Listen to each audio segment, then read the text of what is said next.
Kalau gubernur Jawa Barat siapa? Oh, itu Pak Deddy Mulyadi. Sekarang tuh. Iya, Pak Deddy Mulyadi. Nah sekarang kan dia gubernurnya. Ya kan Abah sengsara. Nah, Ya kan rumah pun tinggal di sawah. orang lain. Gitu. Apakah Pak Deddy Mulyadi sebagai gubernur pernah nengok Abah?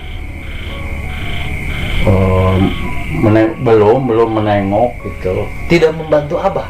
Oh, saya belum ada. Oh berarti bantuan. kalau begitu Pak Deddy Mulyadi teh nggak bener jadi gubernurnya, Bang. Oh gitu. Oh. Tapi menurut saya bener nggak benernya belum. Memang saya suka mantau dari apa itu, dari TV. Kan Abah nggak bisa. Belum apa tuh, belum benar nggak benarnya.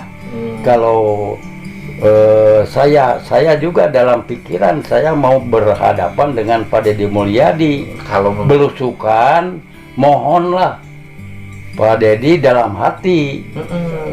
Mohon Pak Deddy Mulyadi, coba kapan-kapan Allah yang menentukan saya mau bertemu. Oh, jadi Abah Dengan kan saya tahu waktu Deddy Mulyadi jadi saksi ahli di mana? dalam kerusuhan di TV waktu itu Di Cirebon. gitu. Kalau Abah Kan kalau jadi bupati kan di Purwakarta. Kalau Abah ingin bertemu Deddy Mulyadi mau apa? Saya sedikitnya gubernur itu kan secara naon gitu jelas-jelas pengayom masyarakat, terutama tingkat provinsi. Dikarenakan apa? Dikarenakan sedikit besarnya saya udah gini kan, saya pilihan juga Deddy Mulyadi. Nah sekarang buktinya Abah sudah pilih Deddy Mulyadi. Iya. Tapi Deddy Mulyadinya nggak peduli sama Abah. Oh, belum mungkin pedulinya. Dikarenakan apa? Dikarenakan gubernur itu luasnya. Belum saya mau ketemu. Kalau menurut saya Deddy Mulyadi tidak peduli. Oh, kalau ya memang belum, anggapan saya belum peduli, belum ketemu. Oh. Itu. Sekarang begini, Abah kan lagi susah. Iya. Ya kan? Iya. Abah punya duit nggak? Nggak ada. Sama sekali. Ya, sama sekali. Makan dari mana itu? Makan apa itu? Makan ada kiriman ini. Dari siapa? Ini tuh. Itu Ada apa? yang ngirim. Ngirim apa itu? Ini ketela pohon. Oh, dari siapa itu? Kan Saya Abah, tadi udah Abah kan dari nggak kebun. kan Abah nggak punya duit nih. Abah nggak punya duit. Abah mau nggak ngomong nih, saya nih sebagai pengusaha beras, duit punya Abah. Abah saya kasih 1 juta, ngomong Deddy Mulyadi itu nggak bener jadi gubernur. Saya itu nggak bisa tegas gitu. Sebab apa? Saya secara masyarakat kan, walaupun wawasan saya asalnya luas, dengan siapapun, malahan hati berhadapan dengan presiden juga saya mau, tapi bukan jalurnya kan gitu, bukan jalurnya itu sampai meluncat kepada kata-kata begitu. Iya kan Abah kan sudah jelas gubernur tidak memperhatikan rakyatnya. Rakyatnya susah sampai tinggal di saung nih, makan dikasih orang. Iya. Dia tidak pernah bantu, kan memang itu gubernur. Ya. Abah hanya nyampein aja Deddy Mulyadi saya kasih 1 juta. Kan Abah jadi punya duit. Kurang kalau gitu. Memang saya ngerti lah. Memang nyaci maki orang itu kan kita punya kan dulu, tapi maaf ya, maafnya Allah itu dulunya itu awalnya itu Kawasa dan Maha Kawasa. Sekarang kata Pak Sadi itu bukan yang punya Kawasa, yang punyanya. Maka segala bentuk apapun yang menyakiti siapa saja saya serahkan aja kepada Kenapa Abah bilang diserahkan kepada Allah? Abah malah stres mikiran iya. Sekarang gini Abah, gini, udahlah Abah 1 juta nggak mau, 2 juta kasih sekarang. Abah tinggal ngomong Deddy Mulyadi tidak memperhatikan Abah, gubernur saya maaf aja ya. Maaf walaupun gitu. Memang Pak Deddy Mulyadi itu penilaian saya sendiri ya. Ini baru berapa tahun kan saya waktu pilkada. Baru setahun ya? Iya, itu baru setahun. Tidak bisa mengatakan begitu dikarenakan apa? Itu kata-kata Sunda itu kasar.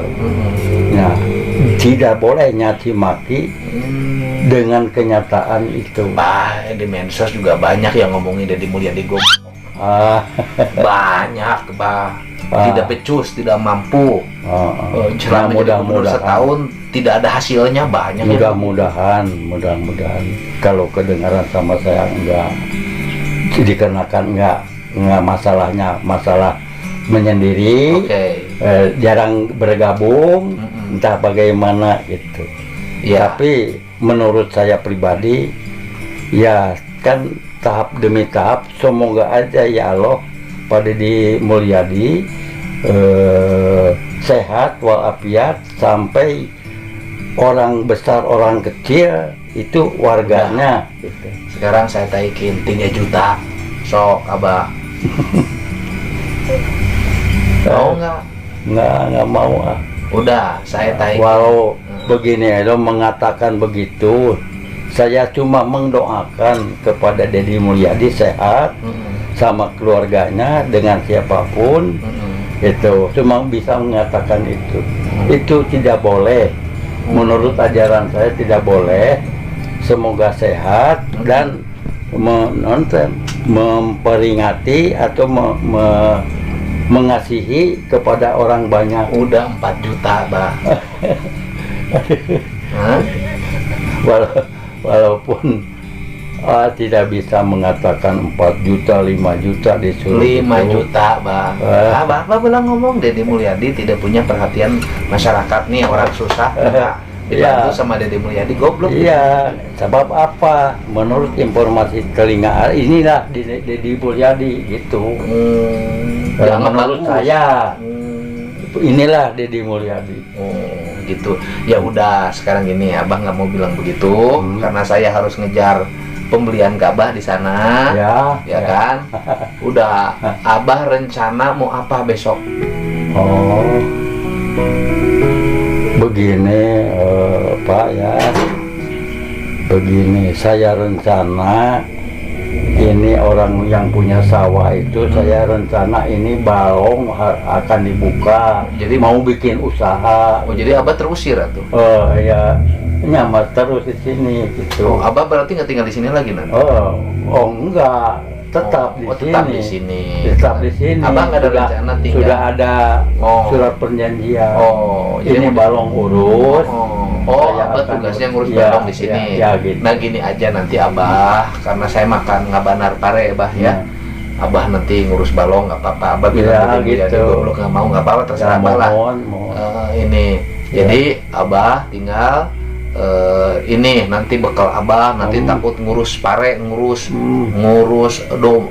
hayam biar ada usaha. Amin. Abah biar ada usaha. Ya mau usaha. Biar buat beli beras. Ya. Atau anak-anak pejabat, anak bapak aing teh, jangan GR, ya. Kalian sebenarnya dibenci oleh masyarakat yang menjadi korbannya. Belum lagi rumah-rumah di Bekasi, di Karawang. Dia gusur seenaknya, sekarang jadi gelandangan.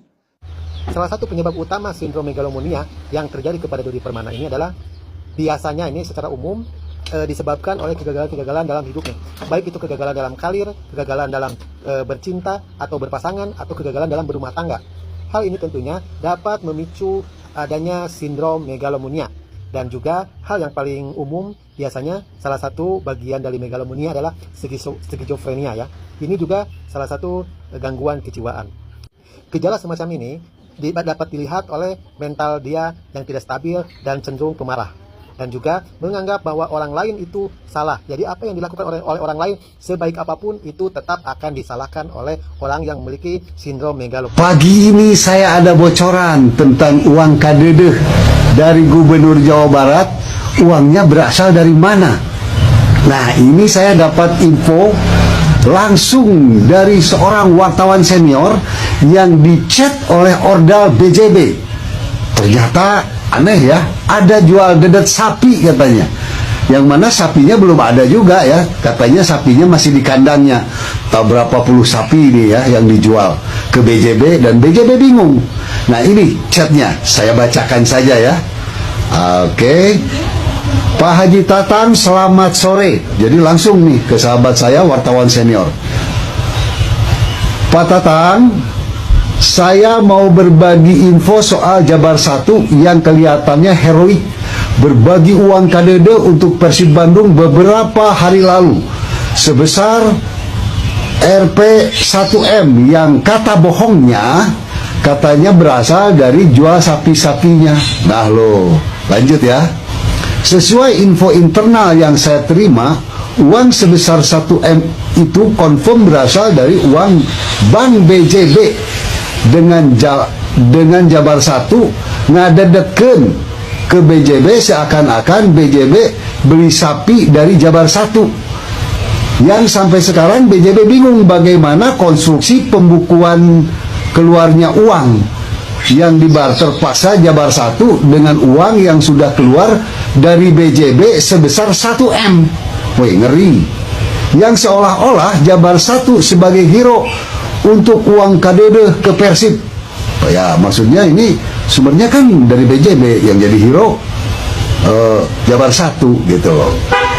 Ada postingan yang menuduh saya bahwa saya memberikan bonus pada Persib menggunakan uang dari BJB dengan jual dedet sapi. Saya ucapkan terima kasih ya atas postingannya, padahal kalau lihat tayangan YouTube saya, TikTok saya, di situ sudah sangat terbuka kok. Uangnya itu diambil dari BJB, nilai yang diambil di BJB 800 dari tabungan yang ada di BJB, tabungannya tabungan Deddy Mulyadi.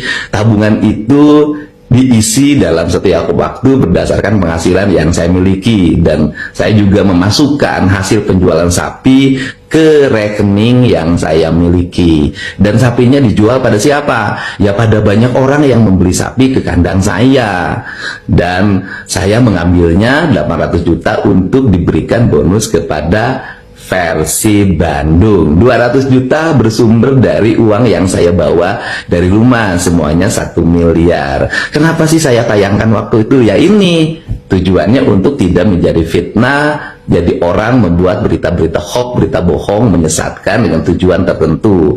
Setelah ditayangin terbuka saja masih ada yang dipelintir-pelintir, masih ada yang membuat berita bohong, isu-isu yang menyesatkan. Nah, kalau kemudian dituduh bahwa uangnya itu bersumber dari BJB jual dedet sapi, ya dicek saja, nanti saya lihat di rekening saya.